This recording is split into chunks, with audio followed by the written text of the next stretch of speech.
नमस्कार दोस्तों, क्या आपने कभी सोचा है कि जिस व्यक्ति से, जिस इंसान से आपकी शादी होनी है, वह इंसान आपसे अचानक ही कैसे मिल जाता है।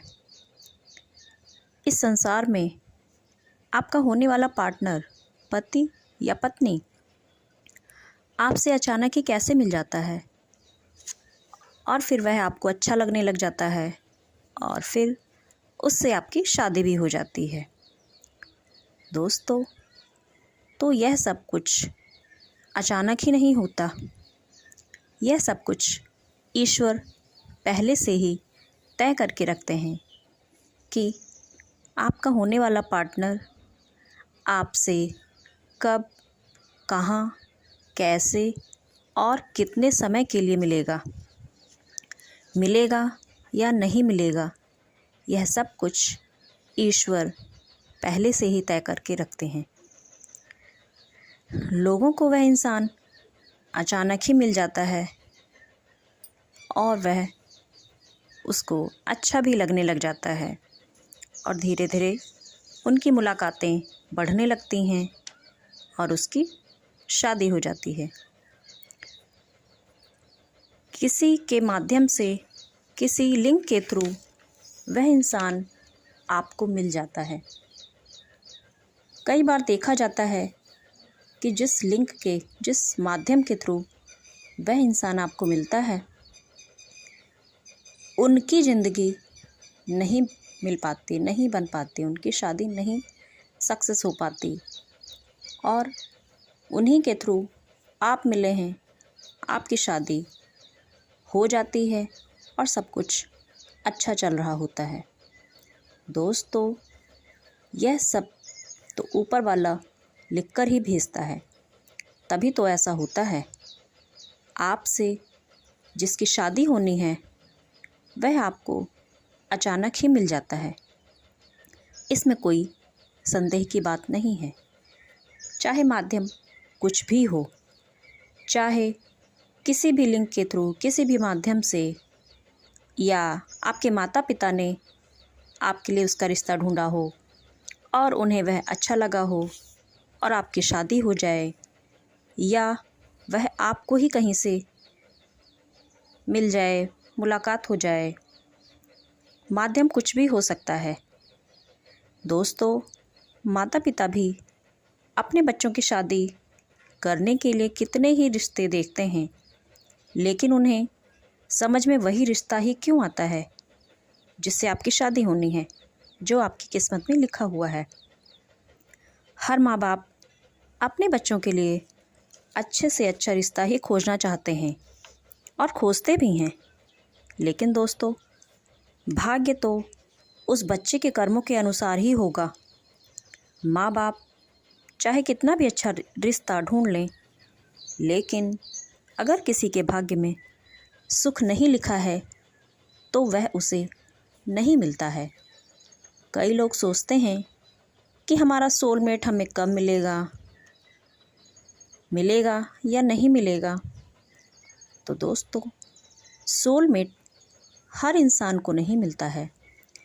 जिस इंसान ने पिछले जन्मों में बहुत अच्छे कर्म कर रखे हैं, सोलमेट तो उन्हीं को मिलता है। कई बार दोस्तों, हमने देखा है कि कोई इंसान इस जन्म में अच्छे कर्म नहीं करता है, दूसरों को परेशान करता है, दुख देता है, लेकिन उसकी पत्नी उसे बहुत अच्छी, सभ्य और संस्कारी मिली है। दोस्तों, यह सब उसके प्रारब्ध के, पुण्यों के आधार पर ही होता है। लेकिन इसके विपरीत देखा गया है कि कुछ लोग अपने इस जन्म में बहुत अच्छे कर्म कर रहे हैं, पुण्य काम करते हैं, परोपकार करते हैं, धर्म कर्म करते हैं, लेकिन उनको एक दुष्ट प्रवृत्ति की पत्नी मिलती है। तो दोस्तों, यह सब भी उनके प्रारब्ध के पाप कर्म के कारण होता है। ईश्वर किसी को कुछ भी ऐसे ही नहीं दे देते हैं। जैसा कर्म करोगे आगे के जन्मों में, वैसा ही सब कुछ मिलता चला जाएगा।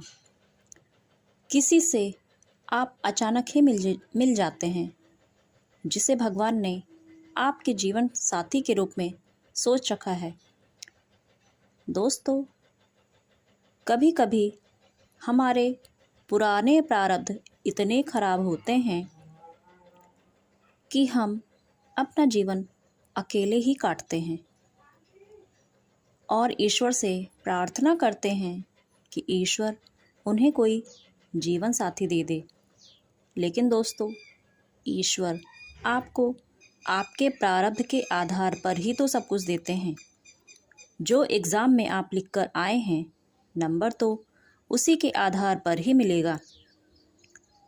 जिसे आपका हमसफ़र बनना है, उसका लिंक आपको कहीं ना कहीं से मिल ही जाता है और वह आपको अच्छा लगने लग जाता है और फिर बात आगे बढ़ जाती है और शादी तक पहुंच जाती है।